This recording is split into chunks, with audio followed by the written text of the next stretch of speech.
은퇴 감사 예배를 드리시는 우리 전병선 집사님, 손영숙 권사님, 이춘자 권사님에게 하나님께서 주시는 십자가의 은혜로 늘 충만하시기를 주님의 이름으로 축원합니다. 힘은 다양한 형태로 드러나게 되어 있습니다. 그 중에 하나가 아름다움을 통해 드러납니다. 아름다움은 힘을 가지고 있습니다. 그래서 많은 사람들에게 큰 영향을 줍니다. 아름다움은 두 가지 형태로 드러나게 되어 있는데, 하나는 외적으로 드러나고 또 다른 하나는 내적으로 드러납니다. 사람들은 외모의 아름다움을 갈망하고 그것에 많은 투자를 합니다. 사람은 보여지는 것을 중요하게 여기기 때문입니다. 외적인 아름다움을 가진 사람들은 동경의 대상이 되어 많은 사람들이 따릅니다. 연예인들을 보면 외적 아름다움의 힘을 알 수가 있습니다. 하지만 아무리 빼어난 미인이라도, 멋진 사람이라도 품행이 단정치 못하면 그 아름다운 얼굴도 가치가 떨어지게 되어 있습니다. 프랑스의 유명한 법률가이며 정치가였던 사람이 있었는데, 로버트 슈만이라고 하는 사람이었습니다. 그는 결혼하지 않은 독신자, 그 삶으로 살았습니다. 그래서 한 언론인이 찾아와서 왜 당신은 그렇게 유명한 사람인데 혼자 사시기로 작정하였습니까? 이렇게 묻자 그가 이렇게 이야기했습니다. 여러 해 전이었습니다. 제가 지하철을 타고 가던 중에 실수로 매우 아름다운 여인의 발을 밟은 적이 있습니다. 당황한 제가 사과를 하려고 고개를 숙이고 그 여자에게 돌아서는 순간 그 여자는 욕을 막 퍼부었습니다. 이 멍청아, 아니 자기 앞도 제대로 보지 못하느냐, 그러면서 그 여인이 그 슈만과 눈을 딱 마주쳤을 때 이 여인이 그 사람이 누구인지 알게 되었습니다. 그래서 태도가 갑자기 바뀌어졌습니다. 아, 선생님 미안합니다. 저는 제 남편인 줄 알았습니다 라고 이야기했다고 합니다. 그 후로 그는 독신으로 살기로 작정한 것입니다. 아름다운 외모를 잘 간직하고 관리하는 것은 매우 중요합니다. 그러나 로버트 슈만의 경험을 통해 우리가 배우는 바는 외적인 아름다움이 다가 아니라는 사실입니다. 외적인 아름다움이 내적인 아름다움과 하나가 되어질 때 꽃이 피지만, 외적인 아름다움만 있고 내적인 아름다움이 없다면 꽃이 시들어지는 것과 똑같다는 것입니다. 여러분들은 외적인 아름다움과 내적인 아름다움 중에 어떤 것이 더 강력한 힘을 발휘할 것이라고 생각하십니까? 여러분들의 답을 저는 알고 있습니다. 둘 다 가질 때 강력한 힘을 발휘합니다. 두말할 것도 없이 내적인 아름다움입니다. 아름다움의 힘은 내면으로부터 흘러나오게 되어 있습니다. 내적인 아름다움은 안에서부터 밖으로 분출하는 힘을 가지고 있습니다. 그 힘은 외적인 아름다움보다 강력합니다. 아름다움을 외적인 것에 국한시키는 것은 단편적인 것에 지나지 않습니다. 내적 아름다움은 성품을 통해서 드러나게 되어 있습니다. 성품을 가지고 있고 성품 안에 바른 의식을 가지고 있는 그 사람은 그 힘을 통해 사람을 막 감동시킵니다. 그런데 내적인 아름다움은 믿지 않는 사람들에게도 있다는 사실입니다. 그래서 믿지 않은 사람도 내적인 아름다움을 통해 사람들을 감동시키기도 합니다. 그렇다면 굳이 믿음을 갖지 않고 온전한 성품을 갖게 된다면 힘을 발휘할 수 있지 않겠는가 하는 생각 들지 않습니까? 물론 감동을 주는 것은 의미가 있습니다. 그렇다고 감동이 꼭 변화를 일으키는 것만은 아닙니다. 그냥 감동으로 끝나는 경우도 많이 있습니다. 변화를 일으키고 우리에게 그 영향력을 행사할 수 있는 힘은 참된 아름다움입니다. 1828년 러시아에서 아주 못생긴 어떤 아이가 태어났습니다. 이 아이는 자라서 널쩍한 코, 두꺼운 입술, 작은 회색의 눈, 큰 팔다리를 비관했습니다. 여러분 혹시 내가 아닌가 그런 생각을 안 하셔도 되겠습니다. 과거의 일이기 때문입니다. 그래서 이 소녀는 나는 아마 못생겨서 행복하지 못할 거야. 하나님께서 나를 아름답게만 해 주신다면 내가 가진 모든 것, 미래에 가질 것도 모두 바치겠다 하고 다짐했습니다. 그러나 이 소녀는 자라면서 행복은 외모에 있지 않다는 것을 알게 되었습니다. 또한 참 아름다움이란 마음에 있다는 것을, 내면에 있다는 것을 알았습니다. 즉 사랑과 평화가 진정한 아름다움이라고 하는 사실을 알게 된 것입니다. 소녀는 이것을 알고 열심히 글을 쓰면서 앞날을 개척해 나갔습니다. 이 소년이 바로 세계적으로 유명한 작가 톨스토이입니다. 그의 유명한 작품 전쟁과 평화, 부활 등에는 이러한 생각이 잘 드러나 있습니다. 톨스토이는 사람들에게 외모로는 인정받지 못했지만 내면에서 흘러나오는 하나님의 사랑을 알림으로 인정받고 존경받는 인물이 되었습니다. 우리의 내면이 하나님의 사랑을 만나면 변화가 일어납니다. 하나님의 사랑을 만나 변화가 일어나면 그 안에서 참된 아름다움의 가치를 알게 됩니다. 오늘 본문은 가나안을 정복한 여호수아가 이스라엘 백성들에게 하는 마지막 설교입니다. 요단강 서쪽 지역 정복 활동에 동참했던 르우벤 지파, 갓 지파, 므낫세 반 지파, 이 세 지파는 임무를 마치고 이전에 모세와 함께 정복했던 요단강 동쪽 지역으로 돌아갔습니다. 이스라엘이 하나님께서 주신 가나안 지역을 정복한 후 지파들의 땅 분배가 거의 마무리가 되었습니다. 과거 하나님께서 갈대아 우르에 거주했던 아브라함을 가나안 땅으로 인도하신 후에 아브라함에게 이 땅을 너희 자손에게 주시겠다 하신 이 말씀이 650년이 지나서 성취되었습니다.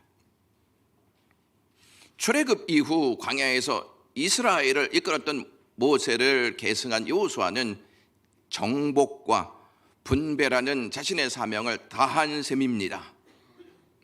여호수아가 정복과 분배 임무를 마치고 어느 정도 시간이 흐른 다음에 이제 전쟁의 수고가 없을 때였습니다. 태평할 때였습니다. 이때 1절에서 이러한 일들을 우리에게 알려줍니다. 여호와께서 주위의 모든 원수들로부터 이스라엘을 쉬게 하신 지 오랜 후에 여호수아가 나이 많아 늙은지라 이렇게 말씀합니다. 여호수아가 나이 많아 늙을 때는 여호수아가 110세에 죽었는데 그 전 어느 때였습니다. 이때 여호수아는 이스라엘의 주요 지도자들을 소집합니다. 그리고 2절에 이렇게 말합니다. 여호수아가 온 이스라엘 곧 그들의 장로들과 수령들과 재판장들과 관리들을 불러다가 그들에게 이르되 나는 나이가 많아 늙었도다. 여호수아는 이스라엘의 주요 지도자들을 소집하여 그들에게 나는 나이가 많다, 이제 나는 늙었다, 이렇게 말합니다. 그리고 이스라엘 백성들에게 마지막 설교를 합니다. 여호수아는 자신의 살아온 인생을 회고하면서 이스라엘 백성들에게 당부하는 메시지를 전달합니다. 그 당부는 두 부분으로 나누어 볼 수 있습니다. 하나는 가나안 정복과 분배는 하나님께서 행하셨다는 것이고, 다른 하나는 앞으로 하나님의 말씀을 다 지켜 행하라는 것이었습니다. 하나님 중심적으로 살라는 내용입니다. 먼저 3절 말씀 보시면 너희 하나님 여호와께서 너희를 위하여 이 모든 나라에 행하신 일을 너희가 다 보았거니와 너희 하나님 여호와 그는 너희를 위하여 싸우신 이시니라, 이렇게 말씀합니다. 이제 여호수아가 사명을 다 마치고 마지막 자리에서 내 노고를 좀 알아줬으면 좋겠다. 그래서 내가 광야에서부터 가나안을 정복하고 분배하는 모든 일까지 다 맡아 헌신한 것을 너희가 기억했으면 좋겠다. 그러니 나로 인해 맞이한 이 역사를 잊지 말아라, 이렇게 말할 수도 있지 않겠습니까? 그러나 여호수아는 그렇게 말하지 않고 가나안 지역에 있었던 많은 왕들과 그들의 땅을 이스라엘이 자력으로 물리치고 정복한 것이 아니라 오직 하나님께서 이스라엘을 위하여 싸우셨던 결과이며 하나님의 전적인 은혜로 된 것임을 강조하는 말을 합니다. 하나님이 싸우시지 않았다면 지금의 역사를 맞이할 수 없다는 것입니다. 여호수아는 3절에서 너희를 위하여, 이 말을 2번 반복하여 사용합니다. 너희를 위하여라고 하는 이 말은 너희 앞에서, 이 말입니다. 즉 너희 하나님 여호와는 숨어 계신 분이 아니고 너희 앞에서 싸우신 분이시다. 너희들이 보는 앞에서 하나님이 너희를 위하여 싸우신 것이다, 이렇게 말씀합니다.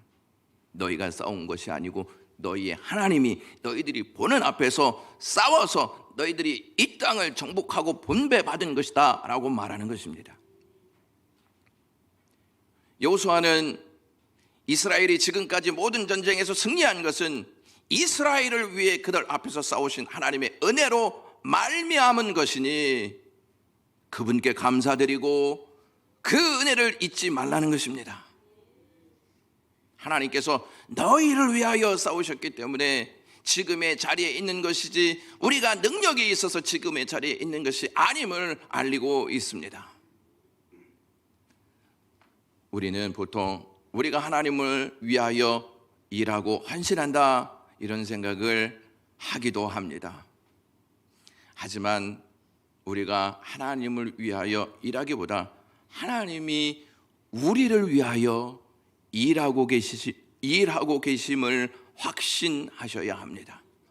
지금도 하나님은 나를 위해서 일하십니다. 그러니까 우리가 오늘을 사는 것입니다. 오늘 은퇴 감사 예배로 은퇴하시는 전병선 안수 집사님, 손영숙 권사님, 이춘자 권사님께 그동안 영광교회를 위해 보이지 않게 헌신하심에 진심으로 감사를 드린다는 말씀을 전하고 싶습니다. 전병선 안수 집사님과 손영숙, 이춘자 권사님께서 영광교회를 위해 헌신하신 그 모든 것은 하나님께서 기억하실 줄로 믿습니다. 영광교회를 위해 그동안 헌신하시다가 때로는 깊은 슬픔에 빠진 적도 있었을 것이고 시험이 들어 괴로운 시간들을 보내신 적도 있었을 것입니다.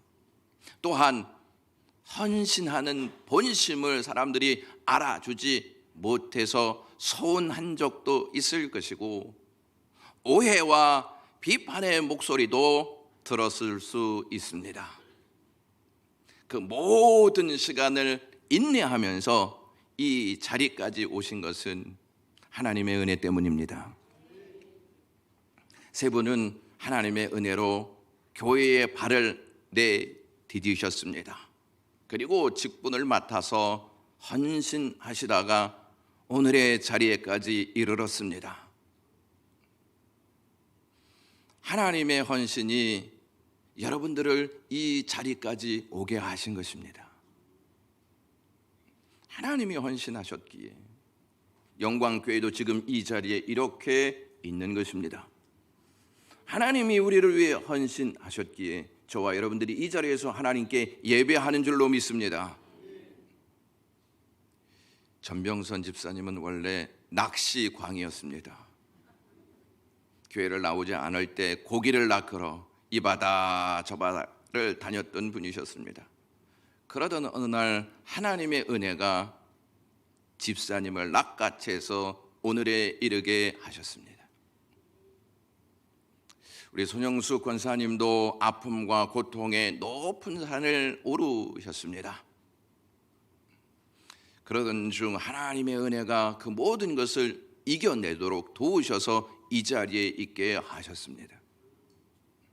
이춘자 권사님 역시 외로움과 싸우셔야 하는 시간들이 있었습니다. 힘든 삶의 과정에서 어려움을 겪은 나날이 있었습니다. 그런 우리 권사님께 하나님의 은혜가 그 모든 것을 이겨내게 하시고 이 자리에 있게 하셨습니다. 그래서 은퇴하시는데 그 은혜가 있기에 은퇴 감사 예배라고 말하는 것입니다. 하나님의 은혜는 하나님이 베푸시는 사랑입니다. 그러므로 세 분들은 자녀들이나 지인들이 어떻게 이렇게 오랫동안 헌신할 수 있습니까? 라고 물으면 하나님의 전적인 은혜입니다 라고 고백하실 분들입니다. 여호수아는 나이가 많아 육신이 노쇠한 상태에 있었지만 그는 힘이 어디로부터 나오는지를 잘 아는 사람이었고 아름다움의 참 의미를 아는 사람이었습니다. 그는 누구보다도 하나님을 바라보고 신뢰하는 믿음이 그에게 있었고 그 믿음에 있어서 최고였습니다. 나이가 들었지만 믿음의 최고의 자리에 있었던 사람이었습니다. 내적인 아름다움을 이끄는 힘이 무엇인지를 아는 사람이 여호수아였습니다. 오늘 은퇴하시는 분들은 믿음이 없어서 은퇴하시는 것이 아니라 연세가 되셔서 은퇴하시는 것뿐입니다. 일에는 은퇴가 있을지 몰라도 믿음에는 은퇴가 없는 줄로 믿습니다. 믿음은 가장 아름다운 자로 계속 만들어갑니다. 그런 힘이 믿음 안에 있습니다. 또한 믿음은 끝까지 약속과 소망을 바라보게 하는 힘이 있습니다. 신명기 34장을 보시면 모세가 은퇴하는 내용이 나옵니다. 신명기 34장 1절에서부터 4절 말씀 보시면 모세가 모압 평지에서 드보산에 올라가 여리고 맞은편 비스가 산꼭대기에 이르매 여호와께서 길러 온 땅을 단까지 보이시고 또 온 납달리와 에브라임과 므낫세의 땅과 서해까지의 유다 온 땅과 네겝의 종료 나무의 성읍 여리고 골짜기 평지를 소알까지 보이시고 여호와께서 그에게 이르시되 이는 내가 아브라함과 이삭과 야곱에게 맹세하여 그 후손에게 주리라 한 땅이라 내가 네 눈으로 보게 하였거니와 너는 그리로 건너가지 못하리라 하시매 이렇게 말합니다. 여러분 여기에서 눈에 띄는 파란 글씨가 보이실 것입니다. 성경이 자꾸 반복하는 단어가 있는데 그 자꾸 반복하는 단어에 여러분께서 의미를 부여하실 필요가 있습니다. 1절에 보이시고 3절에 보이시고 4절에 내 눈으로 보게 하였거니와 라고 말하고 있습니다. 하나님이 그에게 약속의 땅을 보이셨다는 말씀입니다. 모세는 하나님이 보이신 그 땅을 바라보았습니다. 모세는 모압 땅에서 길앗 지방 그리고 요단강 건너 납달리, 에브라임, 므낫세의 지경 서해까지 유다 지파의 땅, 종려나무 성읍 여리고까지 다 바라보았습니다. 하나님이 그 땅을 왜 보게 하셨을까요? 들어가지도 못할 땅을 왜 보게 하셨을까요? 그 땅은 약속의 땅입니다. 그는 비록 가나안 땅에 들어가지는 못했지만 그 땅을 바라볼 수 있는 은혜를 하나님께로부터 받았습니다. 믿음은 끝까지 소망을 잃지 않고 하나님의 약속을 바라보고 사는 것입니다. 믿음으로 소망을 가진 자는 아름다운 쉼을 가지게 됩니다. 그러므로 은퇴하시는 우리 집사님, 권사님들은 믿음으로 주님이 약속하신 것에 소망을 두고 주님 바라보시면서 그 힘을 영광교회에 전달하시는 분들 되시기를 주님의 이름으로 축원합니다. 여호수아는 가나안 땅을 정복하고 분배한 시점에서 가치를 어디에 두어야 하는지를 알려줍니다. 여호수아는 이스라엘 백성이 가나안 땅에 들어온 것으로 만족하지 말고 아직도 정복하지 않고 남아있는 땅이 있음을 알리며 그것까지 하나님께서 주실 것이니 차지하라 이렇게 전합니다. 4절과 5절 말씀 보시면 보라 내가 요단에서부터 해지는 편 대해까지의 남아있는 나라들과 이미 멸한 모든 나라를 내가 너희를 위하여 제비 뽑아 너희 지파에게 기업이 되게 하였느니라. 너희 하나님 여호와 그가 너희 앞에서 그들을 쫓으사 너희 목전에서 떠나게 하시리니 너희 하나님 여호와께서 너희에게 말씀하신 대로 너희가 그 땅을 차지할 것이라 이렇게 말씀합니다. 남아있는 땅이 있다고 분명히 말씀합니다. 이 남아있는 나라를 이스라엘이 가나안 모든 족속을 다 쫓아내지 아니하고 남아있다 하는 것을 우리에게 알려주고 있습니다. 남아있는 땅을 그대로 남겨두지 말고 차지하라는 것입니다. 가나안 땅에 대한 하나님의 약속은 완전히 성취될 수 있도록 그 일들을 너희들이 계속해서 이루라 하시는 것입니다. 왜냐하면 하나님이 그 땅을 너희에게 기업으로 주셨다 하시는 말씀 때문입니다. 이스라엘은 가나안의 강한 나라들을 쫓아내고 진멸시킨 것으로 끝난 것이 아니었습니다. 그 땅을 대대로 기업으로 차지하는 복을 약속받았습니다. 들어가서 그 땅을 차지했다고 만족하지 말고 그 땅이 계속 너희들의 땅이 될 수 있도록 너희들의 기업이 될 수 있도록 믿음과 소망을 가지고 그 땅을 정복해 나가라는 것입니다. 그 땅은 이스라엘의 영원한 기업이 될 것이라고 하나님께서 말씀하셨습니다. 세 분이 은퇴는 하시지만 교회에 아직 남아있는 일들이 있음을 잘 알고 계실 것입니다. 나 이제 끝났어. 나 터치하지 마. 나 일 시키지 마. 나 이제 끝났어. 이게 아니고 남아있는 일이 무엇인지를 좀 아시고요. 그 일을 현직에 있는 분들이 잘 감당할 수 있도록 기도로 후원해 주시고 협력해 주시기를 간절히 소망합니다. 또 일 시키시려고 작정하셨구나 이렇게 생각하시 아니하셔도 되겠습니다. 여호수아가 이스라엘을 당부했던 내용 중에 하나가 가나안 땅은 하나님이 싸워서 너희들에게 주신 것이다 이렇게 말하였고요. 또 다른 하나는 앞으로 하나님의 말씀을 다 지켜라 이거였습니다. 차지했다고 끝난 게 아니고 그 땅에 살면서 하나님이 너희들에게 주시는 말씀을 지키라는 것입니다. 여러분 우리 교회에 헌당하지 않았습니까? 이제 다 됐다 이게 아닙니다. 하나님이 우리에게 주신 말씀을 지켜야 합니다. 6절 말씀 보시면 그러므로 너희는 크게 힘써 모세의 율법책에 기록된 것을 다 지켜 행하라. 그것을 떠나 좌로나 우로나 치우치지 말라. 이렇게 하였습니다. 여기서 힘써라고 하는 이 말에 주의하셔야 합니다. 강하게 하다, 확실하게 하다 하는 뜻을 가지고 있습니다. 따라서 매우 강하게라고 하는 뜻으로 해석할 수 있습니다. 오직 율법을 확실하게 지켜라. 오직 율법을 강한 마음으로 지켜라. 의심이 찾아오지 못하도록 강한 마음으로 말씀을 지켜라. 이런 뜻입니다.